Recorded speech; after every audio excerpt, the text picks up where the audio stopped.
कहानी बड़े बंगले वाला कंजूस ससुराल। शहर के सबसे पॉश इलाके में वह बंगला खड़ा था। ऊंची चार दीवारी, लोहे का भारी गेट, भीतर ऊंची चार दीवारी और हरा भरा लॉन, संगमरमर की सीढ़ियां और झूमर से सजी छतें। बाहर से देखते वाला कहता, वाह कितने अमीर लोग हैं। लेकिन बस बंगले के अंदर रहने वालों की असली पहचान उन दीवारों से नहीं, उनके दिलों से होती थी। उस घर की बहू थी आरती। आरती मध्यम वर्णीय परिवार से थी। पिता सरकारी क्लर्क, माँ गृहिणी। ना बहुत अमीरी देखी थी, ना बहुत गरीबी। बस इज्जत, सादगी और आत्मसम्मान सीखा था। जब उसका रिश्ता इस बंगले वाले घर में तय हुआ तो मोहल्ले में चर्चा फैल गई। लड़की की किस्मत खुल गई, बड़े बंगले की बहू बनेगी। अब तो ऐश ही ऐश। आरती चुप थी। उसे बंगला नहीं, एक अपना घर चाहिए था। शादी के बाद जब आरती उस बंगले में कदम रखकर अंदर गई तो उसे लगा जैसे वह किसी होटल में आ गई हो। लेकिन पहली ही रात एक अजीब बात हुई। सास ने कहा, ऐसी मत चलना, बिजली बहुत आती है। आरती चौंकी। इतने बड़े बंगले में एसी भी सोच समझ कर। उसने सोचा शायद आदत होगी। धीरे धीरे आरती को समझ आने लगा कि इस घर की अमीरी सिर्फ दीवारों तक सीमित है। सुबह नहाने के लिए गर्म पानी सिर्फ 5 मिनट, रसोई में सब्जी गिनी चुनी, बासी रोटियां फ्रिज में जमा करके रखी जाती, नई सारी साल में एक बार। जब आरती ने पूछा, माँ जी सब्जी कम क्यों बनाई, सास का जवाब था, पैसा पेट पर नहीं उगता। और ये कहते हुए वह सोने के कपड़े पहनकर बैठ जाती थी। घर में महिलाएं की हरि कृष्ण मालिक थे, कस्बे के बड़े जमींदार, कई दुकानों के मालिक, लेकिन नाम था सबसे बड़ा कंजूस। मेहमान आए तो नाश्ता कम, पानी ज्यादा। बच्चे आए तो टॉफी आधी। एक दिन आरती ने देखा, घर के नौकर की बेटी बीमार थी। आरती ने कहा, बाबूजी डॉक्टर को दिखा दे। हरि कृष्ण बोले, ज्यादा जोर लाड प्यार बिगड़ देता है। आरती का दिल कांप गया। आरती का पति सुमित अच्छा इंसान था, लेकिन पिता के सामने बोल नहीं पाता था। वह जानता था कि घर में गलत हो रहा है, लेकिन कहता, क्या करे, बाबा ऐसा ही है। आरती सोचती, अगर हर गलत पर चुप्पी ही जवाब हो तो कई कभी मिलेगा ही नहीं। एक दिन आरती की माँ बीमार पड़ी। आरती ने ससुर से कहा, माँ की दवा के लिए कुछ पैसे चाहिए था। हरे कृष्ण ने बिना देखे कहा, अपने मायके से मंगवा लो। आरती का चेहरा लाल हो गया। उसने पहली बार आवाज उठाई, जिस घर में मैं बहू हूँ वहां मेरी माँ पराया बोझ कैसे हो सकती है। घर में सन्नाटा छा गया। आरती ने देख लिया कि ये बंगला बड़ा है पर सोच बहुत छोटी। घर में महंगे फर्नीचर थे पर इंसानियत नहीं, रिश्तों में वजन नहीं था, बस पैसों की गिनती थी। आरती ने तय किया, वह इस कंजूसी को संस्कार समझदार नहीं रह सहेगी। आरती ने चुपचाप घर के नौकरों से बात की, उनकी जिंदगी, उनकी परेशानियां सुनी। वह अपने पैसे से कभी दवा दिलाती, कभी बच्चों की कॉपी करती। एक दिन ससुर ने देख लिया, तुम मेरे पैसे क्यों लुटा रही हो, वह चिल्लाए। आरती ने शांति से कहा, मैं आपके पैसे नहीं, अपनी इंसानियत खर्च कर रही हूँ। एक दिन बंगले में बड़ा आयोजन था। मेहमान आए, शहर के बड़े लोग, लेकिन खाने में वही कंजूसी। मेहमानों के सामने बदनामी हुई। एक बुजुर्ग बोले, बंगला बड़ा है, दिल छोटा क्यों।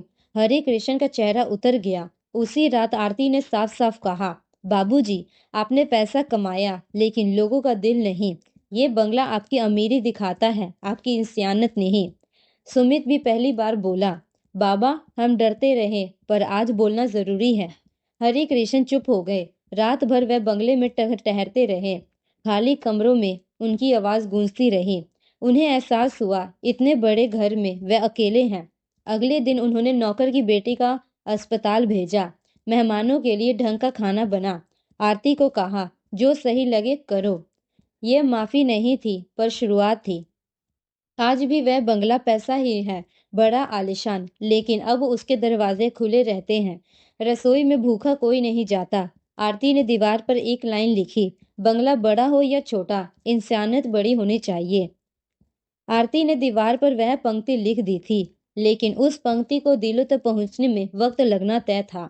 हरि कृष्ण बाहर से शांत दिखते थे, पर भीतर उनका अहंकार अभी पूरी तरह टूटा नहीं था।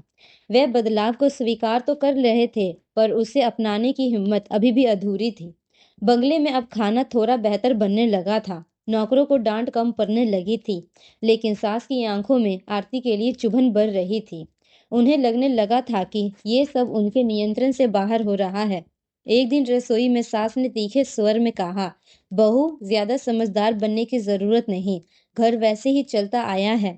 आरती ने पहली बार झुककर नहीं, सीधे खड़े होकर जवाब दिया, माँ जी, जो गलत चलता आया हो उसे सही करना ही समझदारी होती है। सास चुप रही गई, पर मन में एक दीवार और खड़ी हो गई। सुमित सब देख रहा था। वह पहली बार समझ रहा था कि चुप्पी कितनी बड़ी कायरता होती है। एक रात उसने आरती से कहा, मैंने हमेशा सोचा कि शांति चुप रहने से आती है, पर आज समझ आया कि शांति सच बोलने से आती है।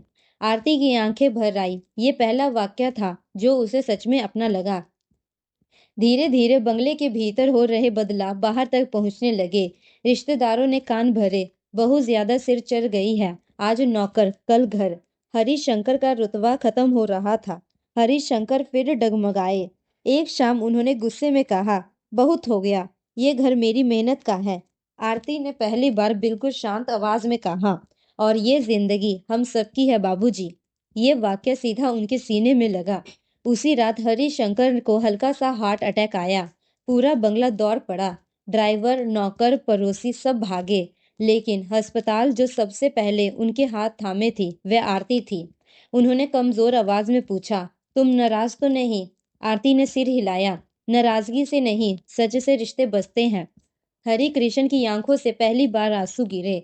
घर लौटने के बाद हरि कृष्ण ने सबको बुलाया। उन्होंने कहा, मैंने पैसा जोड़ने में जिंदगी लगा दी, पर जिंदगी जीना भूल गया। उन्होंने आरती को और देखा, तुम बहू नहीं, मेरी आईना हो।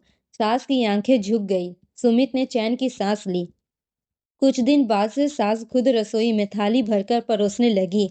एक दिन उन्होंने धीरे से कहा, शायद हमने डर में कंजूसी को संस्कार समझ लिया था। आरती ने उनके हाथ पकड़ लिए। वह क्षण किसी माफी से बड़ा था। अब वह बंगला सिर्फ अमीरी की पहचान नहीं था, वहां त्योहार पूरे मन से मनाए जाते। नौकरे के बच्चों स्कूल जाने लगे। दरवाजे जरूरतमंदों के लिए खुले रहते। आरती ने किसी से कुछ छीना नहीं, बस इंसानियत जोड़ दी है। एक दिन आरती अपनी माँ को बंगले में घुमाने हुए आई थी। देखो माँ, ये अब से बड़ा बंगला घर है, घर जैसा घर है। माँ मुस्कुरा दी। हरिशंकर दूर खड़े थे। उन्होंने आसमान की ओर देखा और पहली बार मन ही मन शुक्रिया कहा। बड़े बंगले ईंट पत्थर से बनते हैं, लेकिन बड़े घर सिर्फ बड़े दिलों से बनते हैं। और जब एक बहू डर की जगह आत्मसम्मान चुनती है, तो सिर्फ घर नहीं, पर पीढ़ी बच सकती है। बंगले में बदलाव धीरे धीरे फैलने लगा। अब केवल घर के अंदर ही नहीं, पड़ोस और मोहल्ले में भी लोग महसूस करने लगे थे कि कुछ अलग हो रहा है। आरती ने देखा कि नौकरों के बच्चे स्कूल नहीं जाते थे, पर अब जाने लगे थे, लेकिन जिंदगी की सीख कम थी। आरती ने सुमित से कहा, हम बच्चों के लिए कुछ करना चाहिए, इन्हें पढ़ाई, खेल और जीवन की समझ मिले। सुमित ने मुस्कुराया, माँ, तुम ही तो हमारे घर की सबसे बड़ी शिक्षिका हो। आरती ने अपने घर का एक कमरा खाली किराया। वहां बच्चों के लिए लाइब्रेरी बनाई गई। पुराने फर्नीचर और किताबें जोड़े गए। नौकरों के बच्चे के लिए छोटे कंप्यूटर लगाए गए। पहले मोहल्ले की औरतें आती तो कहती, बड़े बंगले की बहू अब दूसरों का काम भी कर रही है।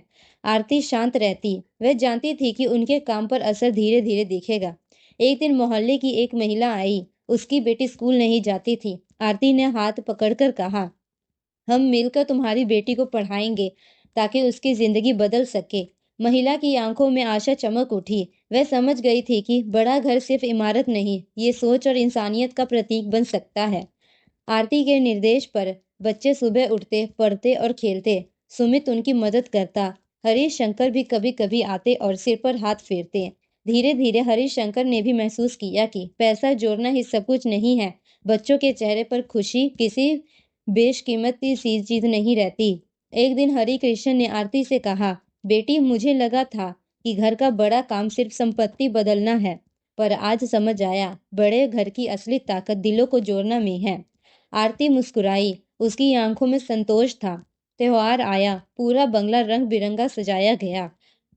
आरती ने सभी बच्चों को रंगोली, मिठाई और नाटक में हिस्सा लेने दिया। सास भी धीरे धीरे शामिल होने लगी। सुमित के चेहरे पर गर्व था। पड़ोसी देखते रह गए। वह भी बच्चों को भेजने लगे। आरती का बंगला अब सिर्फ घर नहीं, सामाजिक केंद्र बन गया। आरती अब सिर्फ बहू नहीं रही थी, वह नौकरों और बच्चों की सुरक्षित बनी थी, पड़ोसियों की प्रेरित थी और हरिशंकर के दिल में बदलाव की वजह बनी। दीवार पर उसने नई लाइन लिखी, बड़ा घर सिर्फ इमारत नहीं, बड़ा दिल उसे बनाता है। सुमित पास खड़ा था और पहली बार अपने पिता की आंखों में वह सम्मान देखा जो पैसों से नहीं, इंसानियत से आता था। आरती ने देखा कि अब केवल घर के लोग ही नहीं, मोहल्ले और पास पड़ोस के लोग भी बंगले में बदलाव की तरह खींचे चले आ रहे थे। वे अकेली थी, लेकिन उसका साहस और इंसानियत सबको अपने साथ खींच रही थी। आरती ने बंगले को पिछला हिस्सा एक छोटे स्कूल में बदल दिया। नौकरों के बच्चे, मोहल्ले की लड़कियां और लड़के शिक्षा और खेलकूद के लिए आए। सुमित ने कहा, माँ, तुमने ये सब अकेले क्यों किया?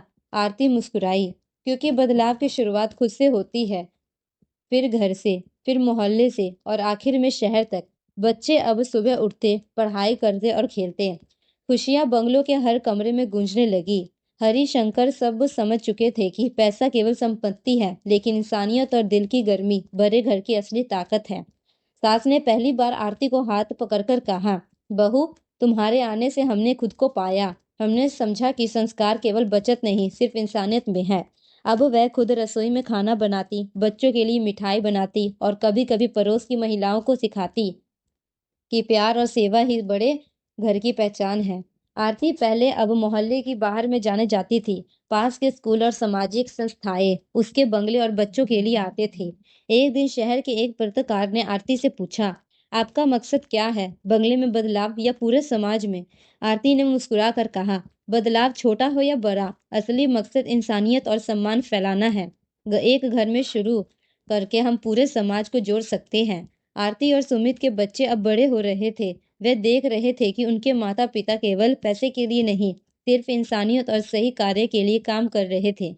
आरती ने उन्हें सिखाया, बड़ा घर सिर्फ इमारत नहीं, बड़ा दिल बनाओ, और जब आप किसी के लिए कुछ सही करते हो तो यही असली विरासत है। बच्चे अब स्कूल में अपने दोस्तों को भी यही सीख देते। इस प्रकार बंगला का बदलाव धीरे धीरे एक पूरे मोहल्ले और फिर शहर में फैल गया।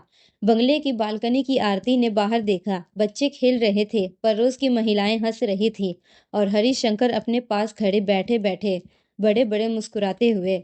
आरती ने दीवार पर नई लाइन लिखी, बड़ा घर सिर्फ इमारत से नहीं, बड़ा दिल और इंसानियत से बनता है। सुमित ने उसे देखा और पहली बार उसकी आंखों में गर्व और प्यार दोनों झलक रहे थे। आरती और सुमित के बच्चे अब किशोर हो चुके थे। वे देख चुके थे कि बंगले का असली मूल्य पैसे से नहीं, दिलों में है। आरती ने उन्हें हमेशा सिखाया, जब तुम सही कदम उठाते हो तो अकेला काम भी पूरे समाज में बदलाव ला सकता है।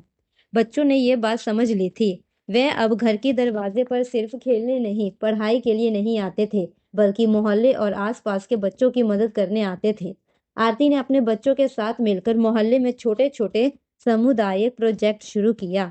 छोटे बच्चों के लिए लाइब्रेरी और कंप्यूटर कक्ष, महिलाओं के लिए से सिलाई और हुनर केंद्र, बुजुर्गों के लिए स्वास्थ्य लॉन्च शिविर।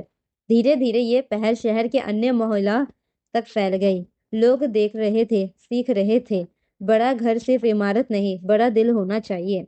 हरिशंकर अब पूरी तरह बदल चुके थे। वे अब केवल अमीरी के प्रतीक नहीं रहे, बल्कि समाज के और एक जागरूक नागरिक बन गए थे। सास भी अब बंगले की रसोई में सक्रिय थी। वह अब घर की हर छोटी खुशी में शामिल होती, बच्चों के साथ खेलती और पड़ोसियों के लिए खाना बनाती। एक दिन हरिशंकर ने आरती से कहा, बेटी, तुम्हारी वजह से मैंने अपनी जिंदगी का असली मकसद जाना। पैसा जोड़ना ही सब कुछ नहीं, दिलों को जोड़ना जरूरी है। आरती की आंखें चमक उठी। ये वह पल था जब बंगले के भीतर हर दिल जुड़ा हुआ था। अब बंगले की पहल शहर के अन्य लोगों तक पहुंची। पत्रकार, पड़ोसी, स्कूल और सामाजिक संस्थाएं आरती की सोच को अपनाने लगी। एक पत्रकार ने पूछा, आरती, आपने ये सब कैसे किया? आरती ने मुस्कुराकर कहा, जब हम अपने घर में बदलाव शुरू करते हैं तो ये मोहल्ले, शहर और समाज तक फैलता है। हमारी इंसानियत ही सबसे बड़ी विरासत है। बच्चे अब बड़े हो गए। वे देख रहे थे कि सिर्फ अमीरी या संपत्ति नहीं, सही मूल्य और नैतिकता और समाज बदलती है।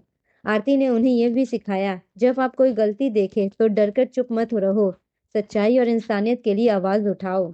इसलिए बच्चों ने स्कूल, मोहल्ला और शहर में एक छोटी छोटी सामाजिक टीम बनाई। वह न केवल पढ़ाई और खेल में बल्कि गरीब बच्चों की मदद और जरूरतमंदों के लिए अभियान चलाने लगे। बंगले की बालकनी से आरती ने बाहर देखा। बच्चे खेल रहे थे। मरोसी महिलाएं हंस रही थी। नौकर उनके परिवार खुश थे। हरीश, शंकर और सास मुस्कुराते खड़े थे। सुमित उसके पास खड़ा था। गर्व और प्यार झलक रहा था। आरती ने दीवार पर नई लाइन लिखी थी, बदलाव की शुरुआत घर से होती है, बहू, बहन या बेटी के आत्मसम्मान और साहस से। फिर ये मोहल्ले से फैलता है, शहर में पहुंचता है और पीढ़ियां बदल देता है। बड़ा घर केवल संपत्ति नहीं, इंसानियत और सही कार्य से बनता है।